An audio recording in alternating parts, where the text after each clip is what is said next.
तशक्कुर digital से खुश आमदीद। दोस्तों, आज की वीडियो में हम आपको बताएंगे अफगान जंग के हालात के बारे में और ये भी बताएंगे कि किस तरह तमाम तर पाबंदियों और मुश्किलात के बावजूद जनरल जिया ने एटमी प्रोग्राम जारी रखा और उसे पाए तकमील तक पहुंचाने में अहम किरदार अदा किया। नाजरीन, जनरल जियाउल हक के पूरे दौर पर सोवियत रूस के एक खुफिया ऑपरेशन की गहरी छाप रही है। इस ऑपरेशन को स्टॉर्म 333 कहा जाता है।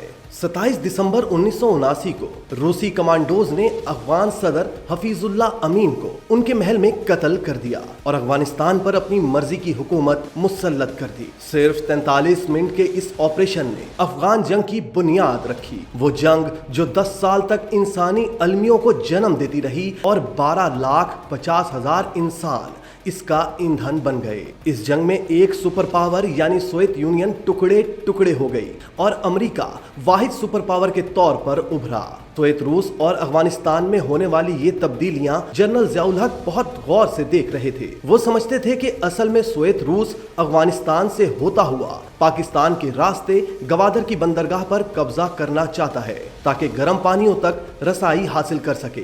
दोस्तों, उस दौर में भारत और रूस जंगी इत्तेहादी थे, इसलिए जनरल जिया को यह भी खतरा था कि रूस और भारत की हामी अफगानी हुकूमत पाकिस्तान के लिए मुस्तकिल खतरा होगी। उस वक्त अमेरिका का भी यही मफाद था कि रूस को अफगानिस्तान में रोका और जंग में उलझा के कमजोर किया जाए। चुनाचे अमेरिका ने पाकिस्तान को फ्रंट लाइन स्टेट बनाया और सऊदी अरब की मदद से मुजाहिदीन तैयार करना शुरू कर दिए। अमेरिका और सऊदी अरब इस जंग के लिए माली वसाइल मुहैया कर रहे थे, जबकि पाकिस्तान और दीगर इस्लामी ममालिक से सादा लौ मुसलमानों को जिहाद के नाम पर अफगानिस्तान में जमा किया जा रहा था। नाजरीन, अब सऊदी वली अहद शहजादा मोहम्मद बिन सुलेमान इस हकीकत को बरमला तस्लीम कर रहे हैं। जनरल जिया, अमेरिका और सऊदी अरब सोवियत यूनियन को अफगानिस्तान में निस्त नाबूद करने के लिए एक जान हो गए, लेकिन उस वक्त पाकिस्तान पर अमेरिका की जानिब से पाबंदियां आयद थीं, जिनकी वजह से पाकिस्तान दुनिया से असलहा और दीगर टेक्नोलॉजीज हासिल नहीं कर पा रहा था। अमेरिकी सदर जिमी कार्टर ने अफगानिस्तान में सोवियत यूनियन से जंग के बदले पाकिस्तान को $40 करोड़ की पेशकश की। जनरल जिया ने उस वक्त ये मशहूर जुमला कहा कि ये मूंगफली के दाने अपने पास रखें। दिलचस्प बात यह है कि अमेरिकी सदर जिमी कार्टर के मूंगफली के बाग थे और इस गहरे तंज पर अमेरिकी मीडिया ने जनरल जिया के फिक्रे को खूब मिर्च मसाला लगाकर शोहरत दी। लेकिन मूंगफली के बागात वाला ये सदर 1981 में चला गया और एक बिजनेसमैन का बेटा रोनाल्ड रेगन अमेरिका का सदर मुंतखब हो गया। रोनाल्ड रेगन ने अमेरिका को दुनिया की वाहिद सुपर पावर बनाने के लिए पाकिस्तान की तरफ खजानों के मुंह खोल दिए। पाकिस्तान के लिए $3 अरब 20 करोड़ के इमदादी पैकेज का ऐलान किया गया।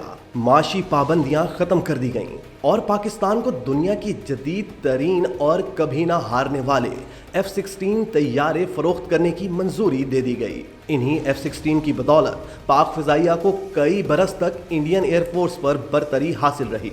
नाजरीन, इसी दोस्ती का फायदा उठाते हुए जनरल जिया ने अमेरिका से 34 F-16 और बहरिया के लिए हारपून मिसाइल खरीदे। इसके साथ साथ जियाउल हक की ख्वाहिश और मुतालबे पर अमेरिका ने पाकिस्तान के जोहरी प्रोग्राम को भी नज़रअंदाज करना शुरू किया, जिसकी वजह से ही पाकिस्तान ने अफगान जंग के दौरान एटमी प्रोग्राम को खुफिया तरीके से मुकम्मल किया और पहला कोल्ड एटॉमिक टेस्ट भी किया, यानी बॉम्ब चलाए बगैर ही टेक्नोलॉजी की मदद से अपने एटमी प्रोग्राम की जांच कर ली गई। इस दौरान अमेरिकी कांग्रेस ने कई बार पाकिस्तान के जोहरी प्रोग्राम पर पाबंदियां लगाने की कोशिश की, लेकिन जियाउल हक इन तमाम कोशिशों को नाकाम बनाते रहे। अमेरिकी पाबंदियों के खात्मे की वजह से पाकिस्तान दूसरे यूरोपीय ममालिक से भी असलहा खरीदने लगा। इनमें फ्रांस से तैयारा शिकन मिसाइल मिस्त्राल और कॉर्टेल भी मिले, जिसके नतीजे में पाकिस्तान खित्ते में एक बेहतरीन फौजी कुव्वत बनकर उभरा और जनरल जिया की बहादुरी और जुर्रतमंदी की वजह से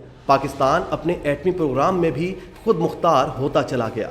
दोस्तों, इसी तरह की मजीद वीडियोस देखने के लिए आप हमारा चैनल सब्सक्राइब करके बेल का आइकॉन प्रेस करें और अगर आप हर खबर से बाखबर रहना चाहते हैं तो तशक्कुरन्यूज़.com विजिट कीजिए और अहलियाने कराची के लिए रोजनामा तशक्कुर हर स्टॉल पर मौजूद है।